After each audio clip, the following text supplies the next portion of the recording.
23 March 625 খ্রিস্টাব্দে মদিনার মুসলিম ও মক্কার কুরাইশদের মধ্যে উহুদ পর্বত সংলগ্ন স্থানে উহুদের যুদ্ধ সংঘটিত হয়। 624 সালে বদরের যুদ্ধ সংঘটিত হওয়ার পর ইসলামের ইতিহাসে প্রধান যুদ্ধসমূহের মধ্যে উহুদের যুদ্ধ ছিল দ্বিতীয়।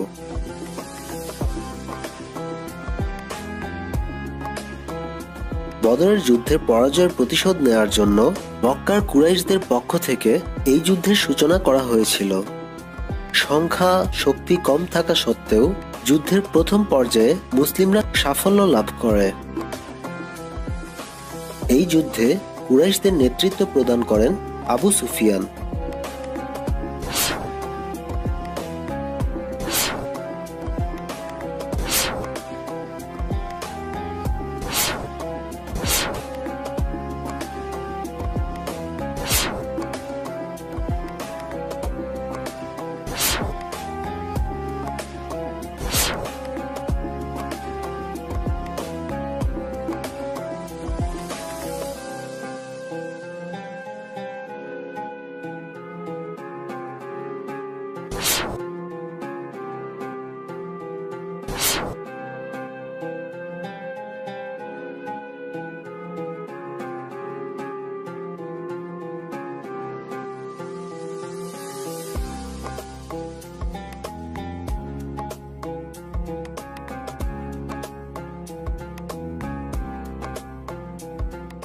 কিন্তু মুসলমানদের কিছু ভুল পদক্ষেপের জন্য তারা ব্যাপক হতাহত ও ক্ষয়ক্ষতির শিকার হন।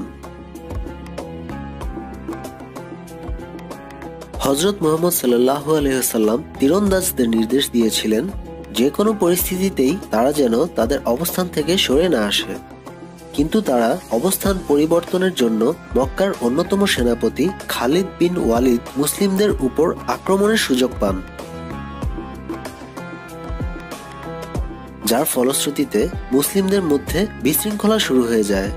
এতে অনেক সাহাবী নিহত হন। মুহাম্মদ সাল্লাল্লাহু আলাইহি ওয়াসাল্লাম নিজেও আহত হন।